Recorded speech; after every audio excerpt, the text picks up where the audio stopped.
I want to thank Dr. Paul Reiman for joining us on the podcast. I always try to cover topics, not just the standard who's going to win or who did win over the weekend. I do plenty of that also, but I try to get these behind the scenes type topics that fans maybe don't even know who the people are. And I think honestly, as compelling as they are, fans probably don't care enough about those topics. But I think this one's different. Doctor, I think this is something people really do care about, but it's so vast and so complicated. I don't think they know enough about it. So why don't we just start with the basics of what your role is at the races and how the concussion protocol works? I know that's very complex. See how simple you can make it for us here. Sure, Yeah. sure. My role at the races, I'm one of the three lead physicians for the Alpinestars Mobile Medical Unit. Dr. John Bodner is the head physician. Dr. Alexander and I are the other two physicians. As most of us know, in the 2000s, a large amount of media coverage and medical coverage of sports-related concussions occurred. And our sport is not immune to it. So we began to discuss setting up a program in 2011, and we implemented it in 2012. My role is the medical director of the concussion program. The other individual who helped us set it up was Eddie Casillas, an athletic trainer who was with the unit at that time. My role is to coordinate to make sure the athletes get evaluated. If there's any question whether they had an injury at the race or during the week. And occasionally we'll take a look at a truck driver or a mechanic who got themselves in a bad situation as well. Mm-hmm. If we determine they've got a concussion, they're put into a mandatory program. Mandatory programs are the state of the art of not only professional athletes in this country, but also collegiate, high school athletes. And every state in the country has laws in regards to that. I live in California and did a lot of work in Ohio as well. And the states are a little bit different. California's got a few more rules and regs as you would expect, but even on the youth level, there's a lot of things that need to be done. So the role at the race is to make sure our athletes are evaluated promptly and correctly.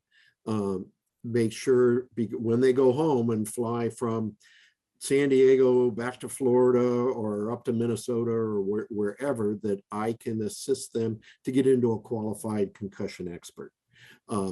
After seeing the physician, they will take a follow-up, what is known as a neurocognitive test. We use the impact test because it's easiest to administer remotely all around the country and all around the world.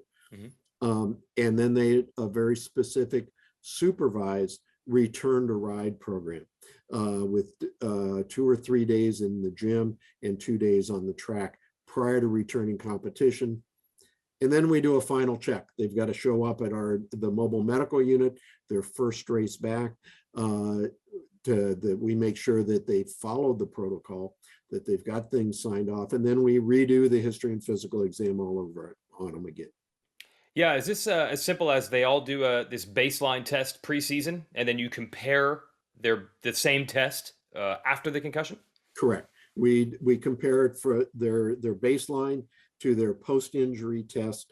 We're looking for deficiencies in almost any of the components. There's one component of concussions we can't test on the computer, and that's their balance. But everything else, this particular test can assist us to let us know if there are deficiencies. And then you do the balance test also. That's done by the physician on their physical exam. I see. We do that on our initial exam. We do that. The concussion expert would do that on their follow-up, and we do that as they're returning to ride. Balance is critical for dirt bike riders. Yeah, fooled ya. We actually got to the top of the podcast first. Now, Jason Weigandt, now I will get to our sponsors, and then, of course, our theme song, because I know that's why you're really here. Hope you're enjoying this podcast about concussions with Dr. Paul Reiman. It's all brought to you by Yoshimura, our longtime title sponsor of the Exhaust Podcast. Get an exhaust system for your bike. Merry Christmas, everybody. Go to yoshimura-rd.com. I got new exhaust for new bikes. I just went to the Team Honda intro last week. Things look sweet on the new CRF 250Rs with the Lawrence brothers. Of course, they look good on the Sexton and Roxon 450 bikes. Yoshimura has a long-running relationship with Honda, and they just renewed for 3 more years. So look up Yoshimura on YouTube. You can find a cool video about that. Look at them on social media, or go to the yoshimura-rd.com website for more on their long-running relationship. They're working with the factory team to make the exhaust systems better. If you have a Honda, heck, if you got a Kawasaki, a Yamaha, you name it, they've got an exhaust system for your bike. KTM's, Husqvarna's, Gas, all of them. Also brought to you by On-X Maps. Over 500,000 miles of trails mapped out for you, public and private lands. They even allow you to leave notes and read notes left by others with detailed information on the trails. It's great if you're an off-road rider, obviously, on a dirt bike, or if you got a side-by-side, or you're a mountain biker, or you're a hiker, or you're a trail runner, or if you're a hunter, because On-X Maps was originally developed for that. Go to onxmaps.com or OnX Offroad in the App Store. It'll change the way you access places and probably give you a lot of ideas to go to a lot of places that you didn't even know about. onxmaps.com and OnX Offroad in the App Store. Now let's get back to it with Dr. Paul Reiman. Podcast. Podcast. Podcast. Podcast, podcast, podcast, podcast, podcast, podcast, podcast, podcast, podcast, podcast, podcast, podcast, podcast, podcast, podcast.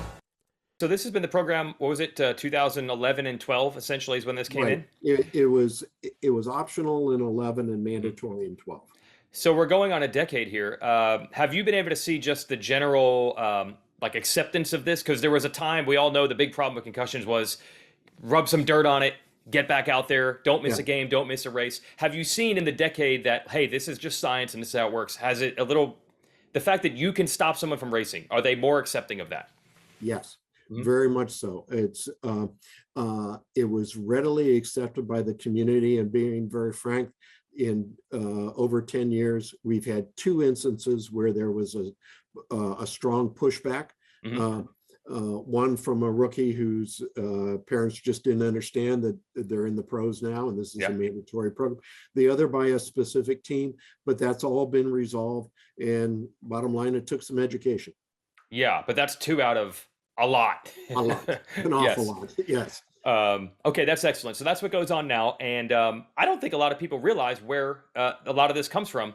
It is the Alpinestars Medic Unit. That is great that Alpinestars provides a lot of that support. But I know that Feld writes some big checks to support this, MX Sports, and I think even donations from riders, industry companies. I don't think fans realize that this is charitable work that the whole industry supports. Yes, absolutely. The unit, their biggest benefactors are Feld and MX Sports. Road to Recovery has helped us out considerably as well, and the latest being a brand new X-ray machine for the unit.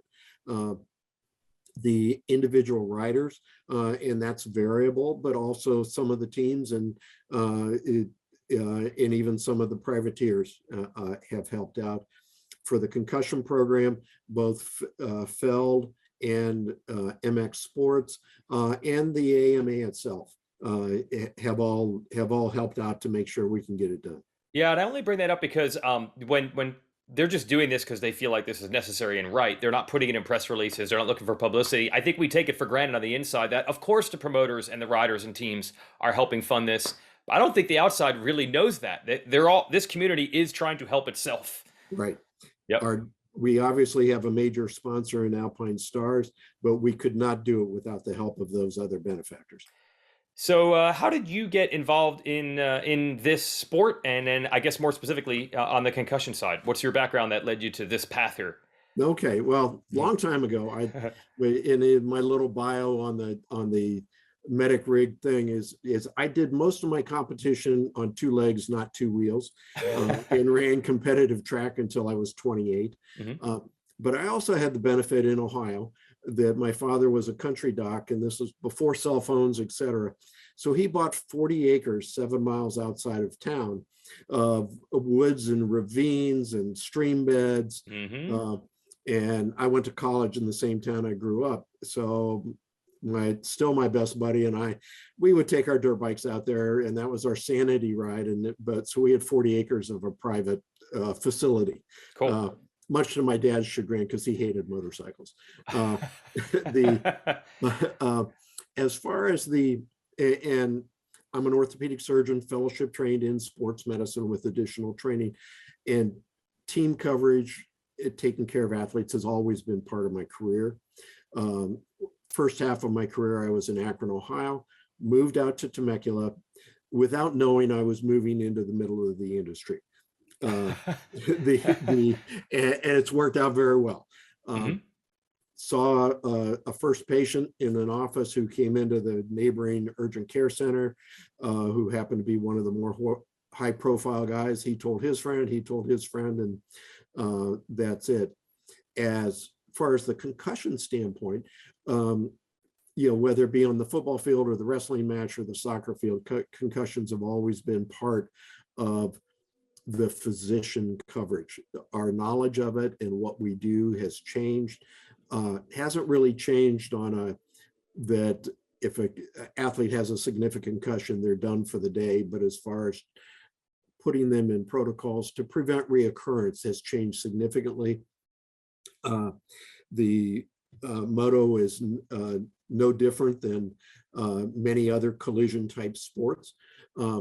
And even in females, cheerleading has a significant incident of concussion. So, and it was I felt it would, if I'm going to be a sports medicine physician, I have to learn more about this, and began heavily investigating, going to courses. Our sports medicine society had courses, and I was the lone orthopedic surgeon and at the neurology conventions many times. So, and so a lot of it was education. So when after discussion with John Bodner and Chris Alexander, it was both me volunteering and getting volunteered to run the program, and no problems with that at all. Oh, thanks for doing that in that case. Right. So it's shocking how not that long ago, people didn't even think about this. I'm talking only 20 years ago. I mean, right. Terrible stories from Travis Pastrana in the 2000 racing season of knocking himself out and going riding that afternoon. But luckily then 10 years after that, we do realize how important this is. You start this baseline study.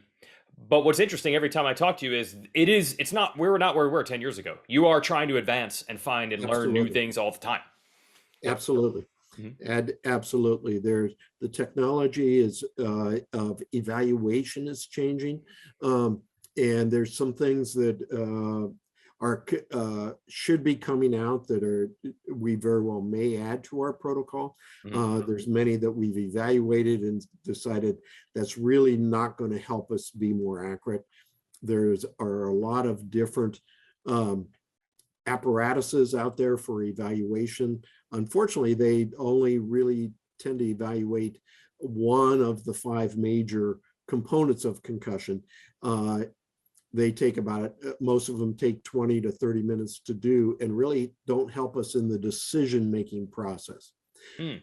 There's been a couple of blood tests that have come out. One that's getting a lot of ads on TV by the Abbott company, which also happens to be based in Temecula. That test is helpful, but not really within the rig. It's a blood test looking for proteins that come out when you have something more severe than a concussion, to determine whether you need a CT scan or not. And the test was developed at the Banner Institute in Arizona, ironically by another Dr. Reiman. No relation. Oh, you probably get credit all the time. No, I don't. Okay. But it is something we're watching. They've been able to decrease the turnaround time from about 4 hours to about 20 minutes. The one that's most exciting is coming out of the University of Pennsylvania. That is a blood test to help determine recovery. And it adds a piece of what we call objective data beyond the history and physical exam. Is this athlete ready to go back to their at-risk sport? And we're thinking that's going to be very helpful. They've done large group studies in hockey players, and this year they're looking at to see if it helps to prevent reoccurrences for this hockey season. So we're waiting with bated breath for those results. But I think when people hear, okay, there's going to be a way to do it, but that doesn't mean you're not confident that you're already pretty accurate what you have. You're just trying to improve. Yes, we are. We feel we're pretty accurate. And again, we have to look at all things, from the 5 basics are cognitive, which are how your mind is working. Do you know where you're at? Who's this pretty lady standing next to you? If you don't know your wife or your mother, you're in trouble. That's an automatic disqualification. Okay. Visual is very important, and there's a series called Visual Ocular Motor Screening that is done. The vestibular, which is your balance, and cervical problems and auditory hearing problems. And the only way to look at all of those is by looking at the athlete and talking to them face to face and having them do certain motions and the evaluation. It doesn't have to be a 3-hour examination. You can generally tell pretty quick whether there's something going on or not. Yeah, I was going to ask that because what we'll get to is defining a concussion. I know they're all different and everybody reacts differently, but you're saying these very basic things, it's pretty much pass fail. Everybody's different, but for the most part, you either can or can't pass these basic tests, and it's pretty cut and dry. Exactly. My cliche is, it's like being pregnant. You either are or you are not. Yes. And so that it is, because the risk, when you look at it, the risk of if there is a concussion and going back can be catastrophic. Right. Premature return can cause some potential catastrophic problems. But yet, because of particularly on the professional level, the athletes that we're dealing with, and we know what racing means to them and missing racing means to them, we want to be sure. Yeah, and I know you probably can't tell specific cases, but look, everybody watched the Atlanta Supercross and saw Cameron McAdoo talking to you and the crew to determine if he could go back into the race. And I think people are like, how could they possibly know in 90 seconds? So I don't know if you could talk about that specifically, but at least talk about the decisions that you do make in a very quick manner like that. Right. Well, we can, I can easily discuss that. Again, there's patient confidentiality involved as well. I will say I do a lot of medical education to young doctors, and one of my slides says you can't diagnose a concussion on television. It happened. There were, at the Atlanta 2 Supercross race, there were 2 components to the decision making. One which was medical, and the other which were the rule book, the AMA rule book. And there's been a lot of discussion on both ends of that. In particular, at that crash, the athlete was in an extremely at-risk position. It was 12 feet down onto concrete at the edge of that bridge. And there were 2 medics up there and the rider. That's why the race was red flagged.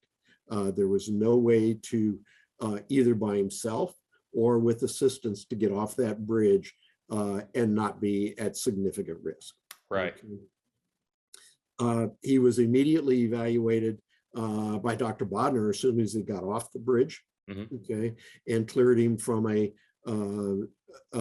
basically chin down version. And then they asked me to evaluate for the concussion. We did our balance testing, we did our visual ocular motor screening, we did our cognitive testing, and it was all passed. At that point in time, we make the magical words, and is the rider fit or not fit? We made that determination, and he was released back to the AMA officials. We did repetitive evaluations, both before, a single evaluation before, but repetitive evaluations afterwards. And because it was a residency in Atlanta for a week, before Atlanta 3, we also did continued evaluations. And you never saw, from the moment he's on that bridge, even through the next race, there really weren't any signs of head trauma. not of concussion, no. Right. Okay, so that's perfect. That leads us to this next thing, defining what a concussion is. Because as you Sure. said, don't determine a concussion watching something on TV. I think people just see big hit, big crash, landing on your head, or sometimes they just think, well, was he knocked out or not? I guess there's more accurate ways to portray it than just looking at those things. Right. Well, I'll read the official definition, Oh, okay. and then try to put it in other terms as well. It's called a complex pathophysiological process. It's not a bleed in the brain. It's a physiology component. It's induced by either direct or indirect forces. It can be deceleration forces. In the dragsters, it can be an acceleration force. Wow. That can cause it, and they induce an abnormal mechanism resulting in rapid onset of brain function. Wow. It usually resolves spontaneously. The getting down deep to it, you get a disruption of there's a pump in our body, a microscopic pump for sodium and potassium and calcium. Wow. And particularly in the brain, you have a valve that lets those minerals in, and you have a valve that lets those out. It's a damage to those valves. Wow. I've never heard this stuff. Yeah. Wow. I've got a lay analogy and a moto analogy of it. Okay. Okay. The lay analogy, and I got this from Dr. Doug Smith of the University of Pennsylvania. I don't pretend to be this inventive. Is if you lift off the lid on a toilet and you look down, there's a flapper valve there. Yes. When that flapper valve gets old and brittle, the water runs. And until that flapper valve either heals or is replaced, that water is going to keep running. When you get all this big influx of sodium and potassium and calcium into your brain, you're going to have signs and symptoms of concussion. Wow. In moto speak, it's a bad reed valve in two strokes. Okay. So that's not what the injury is. That's the symptom that indicates what has happened. Well, it's the symptom, but it's what's going on in the brain. The symptom is the dizziness, the foggy, not being able to focus your eyes well. Those are the symptoms. This is the actual mechanical things that are going on in the brain. Oh, and that's what causes those symptoms to happen. I see. Correct. And none of that will show up on a CT scan or what we call a routine MRI scan. Some of the very sophisticated MRI scans that run about $4,000 or $5,000 may pick it up, but not entirely. So the imaging doesn't help us that much unless there are other warning signs that there's a bleed going on in the brain. We always hear, the severity of it. We could go on for hours, obviously, on this topic. But how do you measure that? Because not every concussion, some concussions are worse than others, right?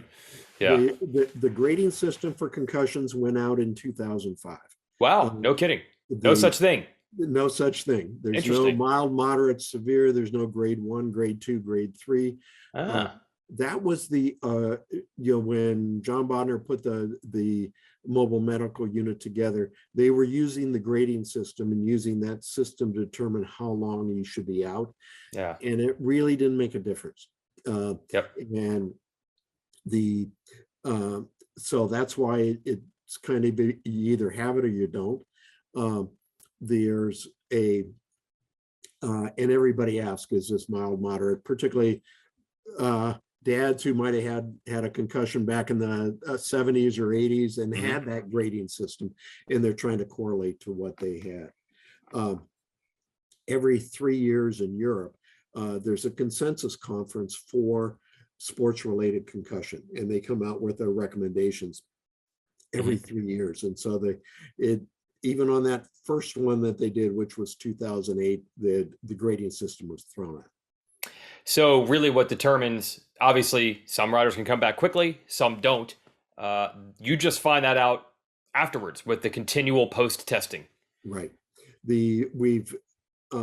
Of all our riders that we've done, and again, we've got 10 years of data now, less than, I shouldn't say, it's approximately 10% get back in 1 week for next week's race. Yep. 65 to 70% get back within 3 to 4 weeks. Mm-hmm. And the remainder are longer than that. That final group is a little skewed because they may have an injury on August 15th in motocross, and they just decide we're not going to finish out the motocross season, and that they're not starting until Supercross. So we define return to racing, not necessarily return to practicing on the bike. So that day when unfortunately the injury happens, you're not trying to determine a severity at that time. You'll find out as you test them through the process week by week. Correct. Yeah. The symptom that is the most prognostic that this may take a little longer is actually dizziness. Being dizzy. Loss of consciousness means you had a concussion, but it doesn't predict how long people are going to recover. Wow. So even that. So the grading system is out, and then this general rule of how many minutes you're out equals how much recovery time. There's not really a correlation there. Correct. Wow. And on those lines, it also means that you don't have to be, by the way, knocked out at all to have a concussion. Correct. Wow. Interesting. Okay. So you mentioned dads in the 70s and all these things. I think there's this concern at one point people didn't even care about this. So now there's many people walking around wondering, oh man, do I have this? Do I have long-term effects? What's going to happen? Can we tackle that subject? Because I know a lot of people are worried about it, the long-term. Yeah. Yes. And a lot of this study has come from the NFL. Yep.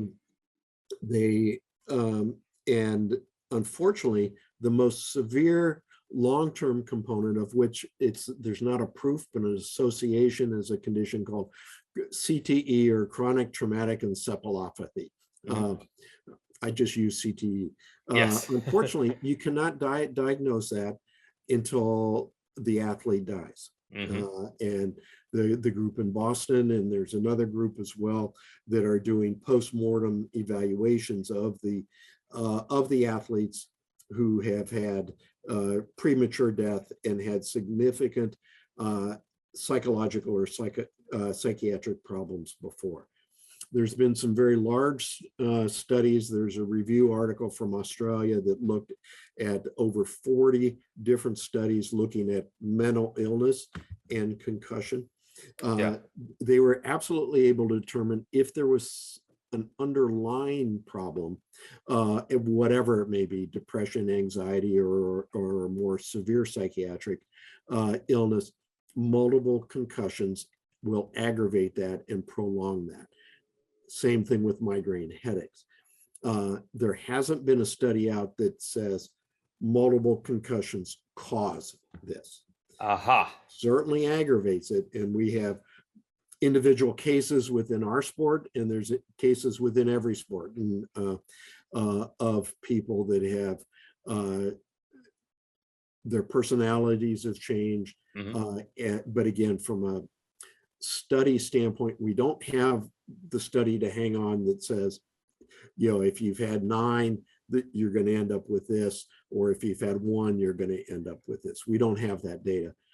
We feel that the people that are most at risk are the young athletes, what we call pediatric athletes, because their brain is still growing. They're still trying to figure out how these neurons connect to, how the brain connects together. And if it's damaged, then we feel that may become a long-term effect. Yeah, I think Loretta Lee told me this a couple of years ago. Some studies came out that there is a specific age range, not infants. It starts at a certain age and ends at a certain age where you're most concerned over concussion, right? 8 to 12. 8 to 12 is like a bad, it's never good. It's never good. But it's a little more concerning if you've had a concussion in that age range. Correct. Wow. And that's also interesting. So we're kind of just connecting dots. There isn't a study that says X amount of concussions equals depression per se. No. Yeah. And on that topic, I know the one thing that football is trying to understand, I don't know if they've come up with this conclusion, is it the 5 or 6 concussions, or is it the multiple thousands of small head hits, which is really very specific only to football? Has there been any research? Because that doesn't really apply in motocross. You might have a couple hard hits, and then you might go an entire year without any movement in that direction to know if that matters. They're looking at it. They Yeah. haven't come up with conclusions. Mm-hmm. Yes, moto is we have less frequent hits, but our hits are bigger. Yes. And whether it be football or hockey or lacrosse, they tend to have multiple hits, but the magnitude is not as high. Right, but we're not there yet as far as knowing the fork in the road, what that means. Correct. Yeah, gotcha. Okay, couple things here. So on that long-term effects thing, I just want to wrap that up. There isn't anything, if you know you had bad concussions in 1983 through 1988, there's nothing that the medical community at this point can really do about that? You can't change the fact that it happened. Yeah. Okay. There's no magic pill that will go in and reconnect the neurons. However, there are, and it's increasing all the time. The problem is we're behind on getting the professionals, the behavioral health professionals trained to be able to supply the need.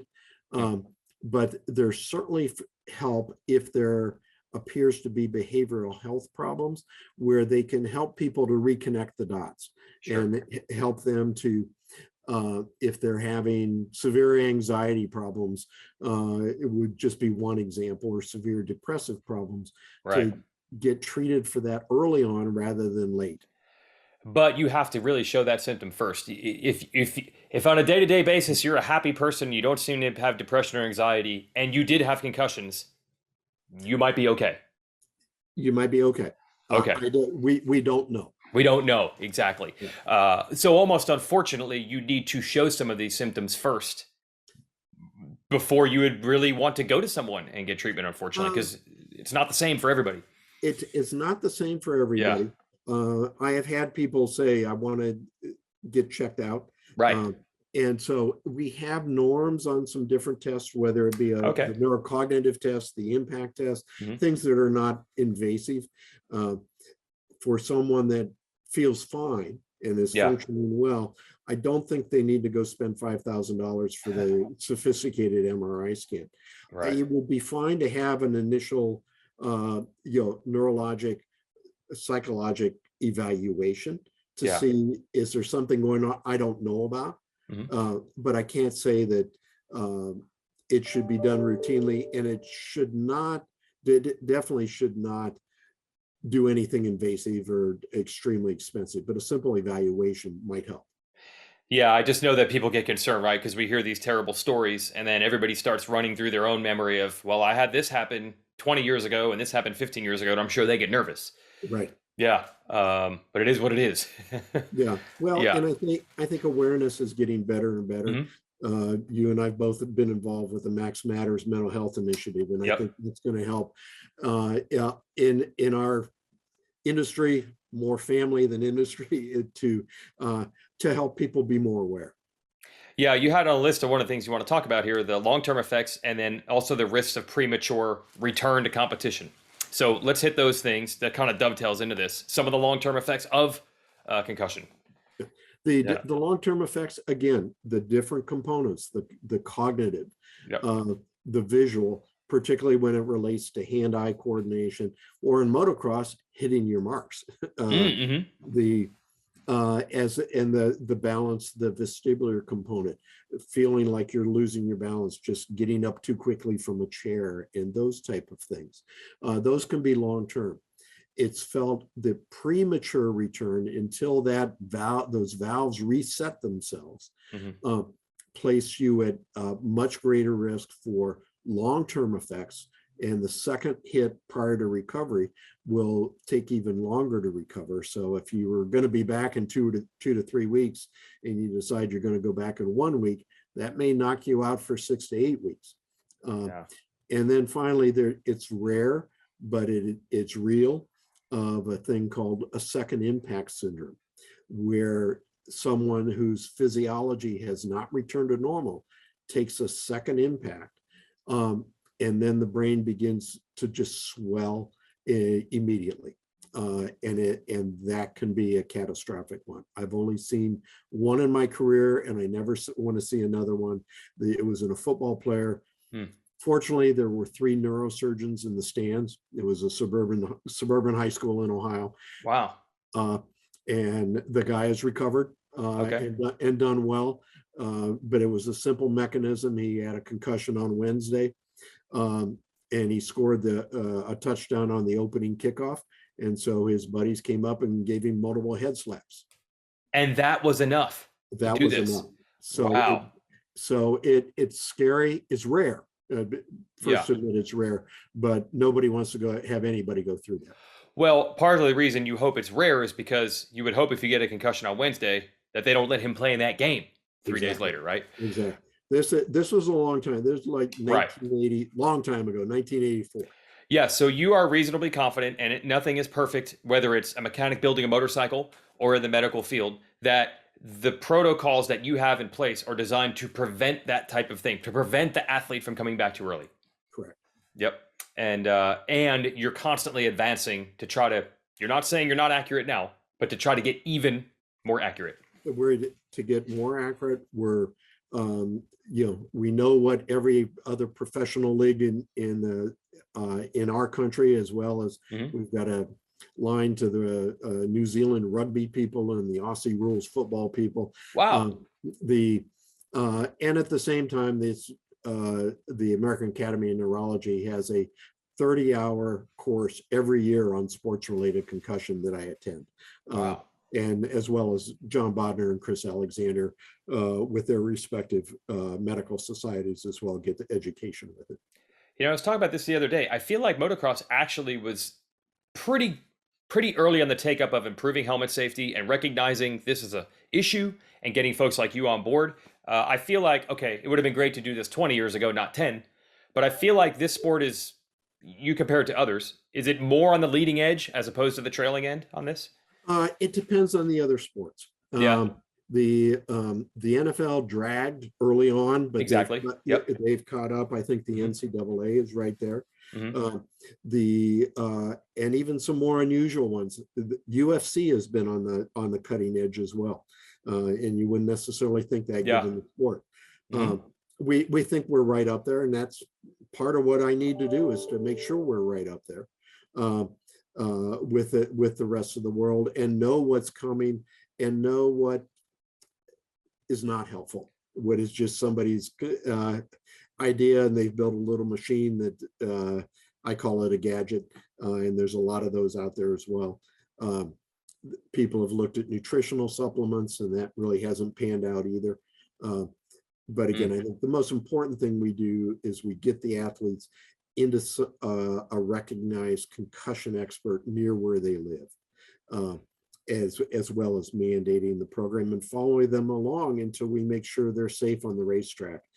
Once they return, we make sure they check with us after every practice during the day. And we haven't pulled anybody out for that, but we make sure they're okay. So is there really any evidence toward anything but time? Is there anything that's really been seen? You said on the nutrition side, you're not really finding much therapy, anything like that? Or is it really right now time is the only concrete thing you have? No, if there is persistent, and we actually do it early on, particularly the ocular, the eye movement, as well as the balance, we put them on a rehabilitation program early on. Okay. And it's very simple things, and very boring to them sometimes, as they're looking to do their 75-mile bike ride, and we're saying no. Yeah. But the not my term, another person's term, we make them do pencil push-ups, where we put the pencil in front of their eye and they bring it in and out, and they bring it side to side, and it's retraining the injured part. Oh, okay, so there is physical therapy, so to speak. Right. Yeah, there's more than just rest and wait. Right. Yep.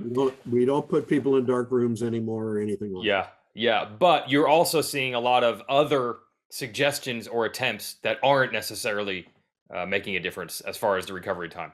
Correct. I see. So it's subjective. There are some things you can do that are right, but unfortunately, not all of them have proven to help. But don't do nothing. There are. Correct. Yeah, and you're able to give them some of the tools and recommendation of what that would be. Yes. Yep.